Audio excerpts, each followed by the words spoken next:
नमस्कार and welcome to the program. Income tax act 1961 के अंतर्गत हम सभी का कर्तव्य है कि हम समय से अपनी इनकम टैक्स रिटर्न दायर करें। तो सवाल उठता है कि ड्यू डेट्स क्या हैं और अगर ड्यू डेट मिस हो जाए तो क्या करें। आइए आज इस विषय पर चर्चा करते हैं। मेरे साथ युवा साथी जुड़ रहे हैं जो कि फाइनेंस में बहुत रुचि रखते हैं। आप सभी का अभिनंदन। उजाला, मैं सबसे पहले आपसे पूछना चाहूंगा, ड्यू डेट्स को समझना क्यों जरूरी है? ड्यू डेट्स की इम्पोर्टेंस ऐसे है सर, जैसे कि मान लीजिए आपका जो बिजनेस है, आप बिजनेस करते हैं और आपके बिजनेस में लॉस है और हो सकता है आपको अगले साल प्रॉफिट हो जाए।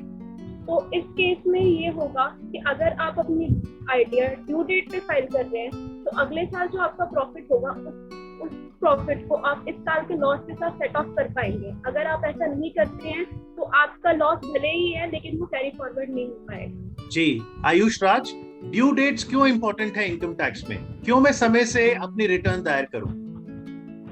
तो एक यही है कि अगर हम टाइम से डिक्लेयर करते हैं तो गवर्नमेंट एक तो हमारी से लेट फीस नहीं लेती है, और फिर अगर जैसे हमारा कोई रिफंड हो, अगर कुछ हमारा रिफंड होता है तो भी अगर हमारी आईटीआर टाइमली प्रोसेस होती है तो हमारा रिफंड भी जल्दी इशू हो जाता है। जी, तो यानी बहुत जरूरी है कि हम समयबद्ध तरीके से रिटर्न डालें। आज जो हम बातचीत कर रहे हैं वो फाइनेंशियल ईयर 21-22 से जुड़ी है, यानी असेसमेंट ईयर 22-23। असेसमेंट ईयर हमेशा एक साल आगे होता है और ये पीरियड है 1 अप्रैल 2021 से 31 मार्च 2022। तो उजाला, ये दो सवाल जो स्लाइड पर दिख रहे हैं कि अगर ड्यू डेट्स जाननी है तो आप इनकम टैक्स एक्ट के तहत किस पर्सन में आते हैं और क्या वो पर्सन ऑडिट के दायरे में आता है, ये दो महत्वपूर्ण सवाल हैं। हाँ जी सर, मैं इसका जवाब देना चाहूंगी। पर्सन की जो डेफिनेशन है वो इनकम टैक्स 1961 के सेक्शन 2 सब क्लॉज 31 के अंदर दी गई है। हमारे इनकम टैक्स में मेनली 7 पर्सन है। First individual, second HUF, third firm, fourth AOP BOI, fifth company, then local authority and then artificial juridical person. हमारे एक पर्सन को इन 7 भागों में बांटा गया है। हमें सबसे पहले ये आइडेंटिफाई करना पड़ता है कि हम क्या हैं। हम इंडिविजुअल हैं, हम एचयूएफ हैं, हम कंपनी है, फर्म है, क्या है। इसके बाद हमारा जो सेकंड क्वेश्चन आता है वो है टैक्स ऑडिट से रिलेटेड। मैं आपसे टैक्स ऑडिट पूछूंगा, लेकिन तुषार, ये क्यों जरूरी है जानना कि जो व्यक्ति इनकम टैक्स रिटर्न दायर कर रहा है वो अपना स्टेटस जाने कि वो इंडिविजुअल है, एचयूएफ, कंपनी, इन 7 में से एक? सर जैसे अगर वो डिपेंड करता है, क्योंकि इंडिविजुअल्स है अगर वो, तो उसके लिए टैक्स ऑडिट एप्लीकेबल है कि नहीं है। अगर एप्लीकेबल है तो उसके लिए ड्यू डेट्स फिर अलग हो जाएंगी। सर हमें पता लगे कि हम किस स्लैब रेट के अंदर हमारा टैक्स आता है, इसके अंदर हम टैक्सेबल हैं, किस स्लैब के बीच में क्या परसेंटेज ऑफ रेट ऑफ लगेगा हम पे टैक्स। ओके। और उजाला, यहाँ पर मैं एक पैन कार्ड भी दिखा रहा हूँ, तो क्या पैन कार्ड से भी पता लग सकता है कि पर्सन का स्टेटस क्या है? हाँ जी सर, आपका जो पेन होता है वो 10 डिजिट्स का होता है। अगर आप फोर्थ लेटर अपने पेन का देखें, जैसे कि आपने स्क्रीन पे दिखाया है, इसका जो फोर्थ लेटर है वो है P. P denotes for individual. अगर आपका फोर्थ लेटर पी है, इसका मतलब आपका जो स्टेटस है इनकम टैक्स में वो एज अ पर्सन। अगर ये पी की बजाय टी हो तो इसका मतलब है आप कंपनी है। अगर ये पी की बजाय टी हो तो ट्रस्ट। अगर एच है तो एचयूएफ यानी Hindu undivided family and so on, इसकी लिस्ट जाती है। तो हमें फोर्थ लेटर से आइडेंटिफाई हो जाता है। जी, ये तो बहुत महत्वपूर्ण बात आपने बताई कि पैन नंबर जो कि 10 डिजिट का होता है, उसमें चौथा डिजिट वो आपको बताता है कि आप पर्सन की किस कैटेगरी में आते हैं। तो जो इंडिविजुअल है, इंडिविजुअल पर्सन, वहां पर लेटर पी रहेगा। ठीक है, तो हमने पहले तो जान लिया हमारा स्टेटस क्या है। अब दूसरा सवाल, are you liable to get audited under income tax act 61 और अंडर एनी अदर एक्ट? जी उजाला, बताइए, जो ऑडिट की बात है क्या ये सिर्फ इनकम टैक्स एक्ट तक सीमित है या और कौन से एक्ट हैं? सर जैसा कि हम जानते हैं जो ऑडिट है वो कई सारे एक्ट के अंदर होता है। जैसे हम बात करें कंपनीज एक्ट 2013, तो उसके अंदर भी हमारा स्टैट्यूटरी ऑडिट होता है। अगर हम बात करें एलएलसी, तो एलएलसी का भी एक ऑडिट होता है। अगर हम बात करें ट्रस्ट, अगर वो उस तरह की इनकम, अगर उनकी बिजनेस एंड प्रोफेशन की इनकम है तो उनका भी ऑडिट होगा। अगर हम बात करें जीएसटी ऑडिट, तो हम जीएसटी ऑडिट को इसमें नहीं ला सकते। यहाँ पे हमें ये जानना ये जरूरी है कि हमारा जो बुक्स ऑफ अकाउंट है उसका ऑडिट हो रहा है। तो कोई भी ऐसा एक्ट जिस एक्ट के अंदर हमारे बुक्स ऑफ अकाउंट का ऑडिट होता है वो एक्ट यहाँ कवर है। जीएसटी को हमने इसलिए हटा दिया क्योंकि जीएसटी एक्ट में हमारे बुक्स ऑफ अकाउंट का ऑडिट नहीं होता, वो एक अलग ही स्टैट्यूटरी एक्ट है। संयम, आप बताना चाहेंगे सेक्शन 44AB के बारे में? Yes sir. Sir section 44AB ये कहता है कि अगर आपकी बिजनेस इनकम है, तो अगर आपकी बिजनेस इनकम का जो रिसिप्ट है वो 1 करोड़ रुपीस से ज़्यादा है तो आपकी ऑडिट होगी। और अगर आप एक प्रोफेशनल है और उस केस में आपकी 50 लाख से ज़्यादा की रिसिप्ट है तो उस केस में आपकी ऑडिट होगी। जी, यानी अगर कोई प्रोफेशन इनकम 50 लाख से ज्यादा है, मान लो 51 लाख, तो फिर उसे टैक्स ऑडिट करानी पड़ेगी। उजाला, प्रोफेशन के दायरे में क्या क्या आता है? सर इनकम टैक्स एक्ट में एक डेफिनेशन दी गई है प्रोफेशनल की। उसमें लिखा है profession include chartered accountant, company secretary, lawyers और ये जो हमारे फिल्म इंडस्ट्री से रिलेटेड लोग हैं, फिल्म आर्टिस्ट, प्रोड्यूसर्स और आर्किटेक्चर, ये सब जो है प्रोफेशनल की डेफिनेशन में इंक्लूड हैं। हमारी टाइम टू टाइम नोटिफिकेशन आती रहती है, तो उसमें से एक नोटिफिकेशन आई है जिसमें स्पोर्ट्स पर्सन को भी इस डेफिनेशन में इंक्लूड किया गया है। जी, और हमने सेक्शन ए बी तो जाना, इसके अलावा ये जो CDE है ये भी बताएं। सर जो ये क्लॉज सी है ये बेसिकली हर एसएससी पे एप्लीकेबल नहीं होता, ये थोड़े स्पेसिफिक तरह के बिजनेस हैं। जैसे AE 44 AE ये जो है flying and hiring of goods and services, जो कि हम जिन्हें आम भाषा में GTA बोलते हैं, गुड्स ट्रांसपोर्टेशन एजेंसी, तो उनके पास कितने व्हीकल हैं, जैसे 10 व्हीकल है, उससे ज्यादा है, उसके अकॉर्डिंगली हम इसमें थोड़ी इंट्रिकेसी से इन्वॉल्व है। जैसे उनके ट्रक का टनेज क्या है उसके हिसाब से हम उनकी एक प्रीडिटरमाइंड इनकम निकालते हैं और फिर उन्हें भी टैक्स ऑडिट कराना पड़ता है। अगर वो उस सीमित दायरे के अंदर अपनी इनकम बता देते हैं तो उन्हें टैक्स ऑडिट कराने की जरूरत नहीं है। लेकिन अगर वो उस तरीके से इनकम ना बता करके अपना एक्चुअल प्रॉफिट बता रहे हैं, then in that case they have to get their books of accounts audited. जी।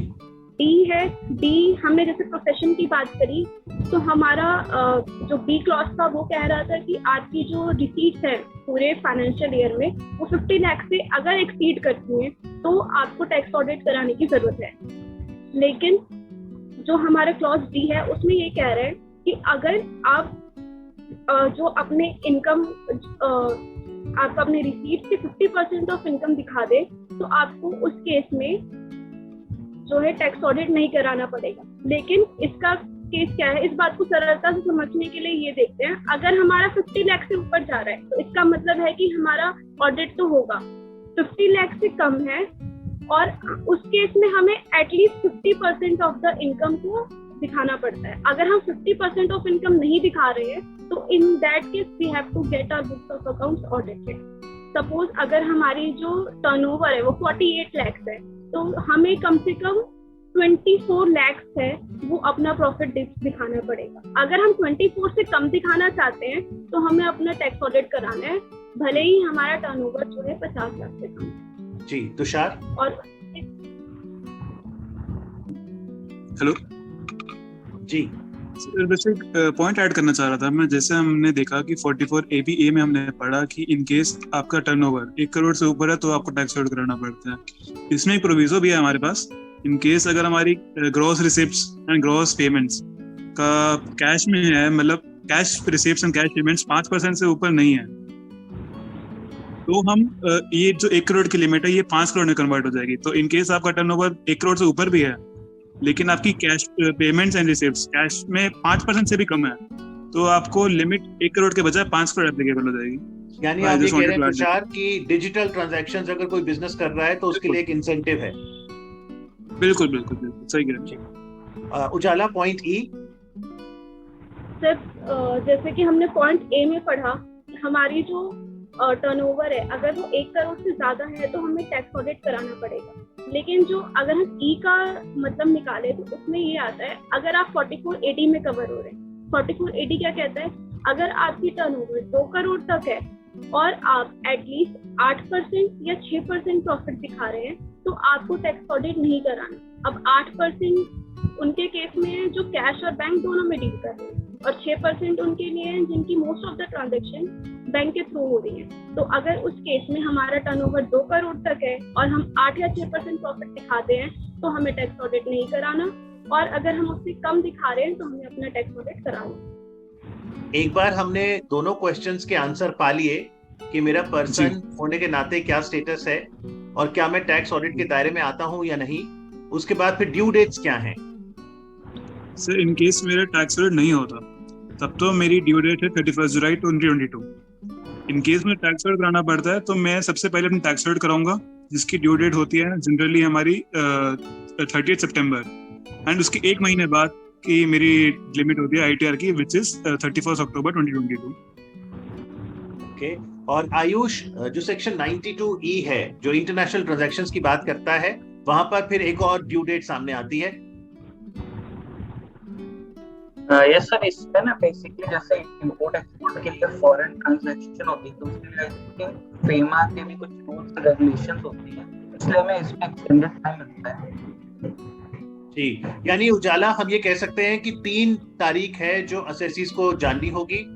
31 जुलाई 2022 यदि आप टैक्स ऑडिट नहीं करा रहे, यदि टैक्स ऑडिट करा रहे हैं तो 31 अक्टूबर 2022, और यदि ट्रांसफर प्राइसिंग इंटरनेशनल ट्रांजैक्शंस आता है तो 30 नवंबर 2022। जी सर, आपने बिल्कुल सही कहा। तो एक बार ये तय हो गया कि ड्यू डेट्स पे मुझे रिटर्न फाइल करनी है और मैंने रिटर्न फाइल कर दी तो बहुत बढ़िया, लेकिन बहुत से ऐसे एसएससी भी होंगे उजाला जो ड्यू डेट मिस कर जाएं, फिर क्या करें? जी सर, उन्हें घबराने की बिल्कुल जरूरत नहीं है। सबसे पहले तो हमें ये ध्यान रखना चाहिए कि ड्यू डेट क्या है और ड्यू डेट पे फाइल करना चाहिए। अगर बाय चांस मिस हो जाए तो हमारी ITR जो है तभी भी फाइल की जा सकती है, लेकिन उस केस में क्या है कि हमें लेट फी पे करनी पड़ती है। लेट फी जो है इनकम टैक्स एक्ट 1961 के सेक्शन 234F में दी गई है। उसमें क्या है कि अगर आपकी इनकम जो है 0 to 2.5 लाख है तो आपको कोई भी लेट फी देने की जरूरत नहीं है, जिसको हम बेसिक एग्जम्पशन लिमिट कहते हैं। अगर आपकी इनकम 2.5 लाख से 5 लाख के बीच में है तो आपको 1000 की लेट फी लगेगी, और अगर आपकी इनकम 5 लाख से भी ऊपर है तो आपको 5000 की लेट फी जो है वो पे करनी पड़ेगी। जी, यानी ड्यू डेट की इंपॉर्टेंस जो हम समझ रहे थे कार्यक्रम की शुरुआत में, ये महत्वपूर्ण है कि यदि आप समय का सम्मान करेंगे तो आप सेक्शन 234F के अंतर्गत जो लेट फीस है उससे बच पाएंगे। लेकिन रिटर्न जब हम भरते हैं तो तुषार कई बार बहुत से प्रीफिक्स लग जाते हैं, original return, revise return, belated return, और हमने देखा फाइनेंस एक्ट 2022 में तो अपडेटेड रिटर्न की बात भी हुई। तो मैं आपसे जानना चाहूंगा इसका फर्क असेसी कैसे समझे? सर इन केस जैसे अगर आप जो ड्यू डेट डिफाइंड है मेरी, जैसे एग्जांपल लेते हैं मैं टैक्स ऑडिट एप्लीकेबल नहीं था तो मेरी ड्यू डेट थी 31 जुलाई।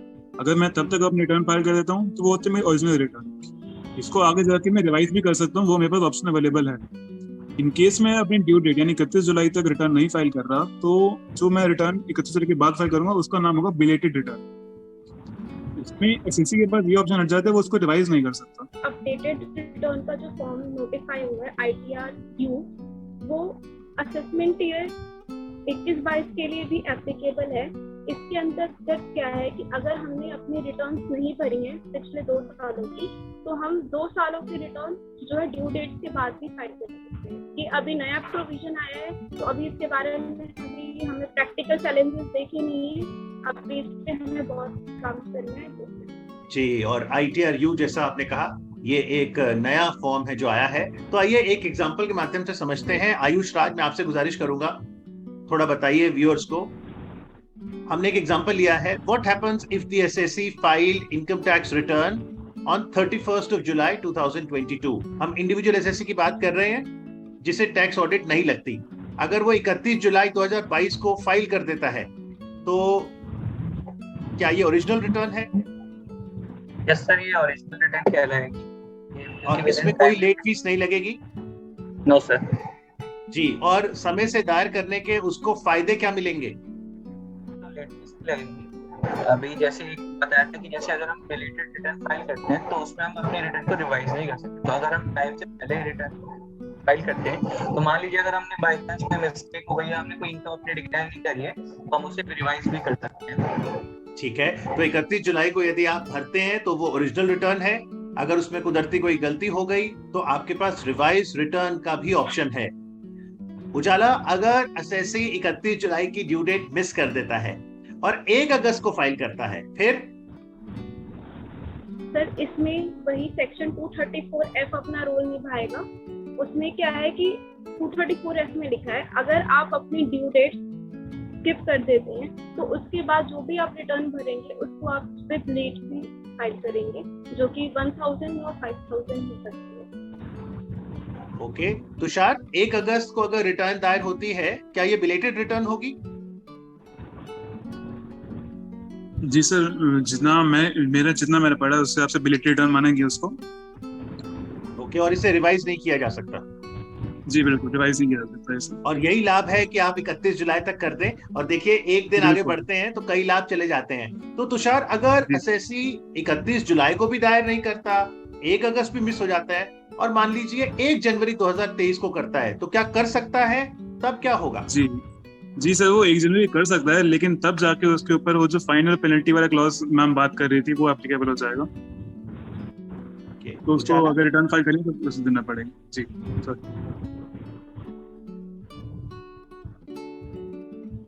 उजाला, अगर 1 जनवरी 2023 को एसएससी रिटर्न दायर करता है, फिर?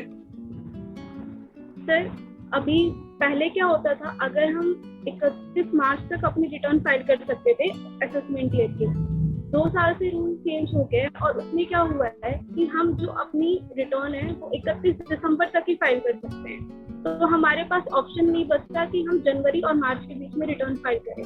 फिर भी अगर हम इनकम टैक्स डिपार्टमेंट को रिक्वेस्ट करें, जिसे हम कंडोनेशन ऑफ डिले कहते हैं, और अगर इनकम टैक्स डिपार्टमेंट को लगता है कि हमारे पास जेन्युइन हार्डशिप थी, जैसे कि अगर हमारे हेल्थ इश्यूज थे, हमारे फैमिली में किसी की डेथ हो गई थी, तो they can allow us to file return which is after condonation of delay. जी, तो ये तो बहुत महत्वपूर्ण जानकारी है जो आपने आज साझा की है। उम्मीद करते हैं कि दर्शकों को आज के इस चर्चा से लाभ हुआ होगा और आप ड्यू डेट्स को सम्मान देते हुए समय से अपनी इनकम टैक्स के रिटर्न दायर करेंगे। आप सभी का जानकारी शेयर करने के लिए बहुत बहुत आभार। Thank you very much. Thank you. Thank you sir.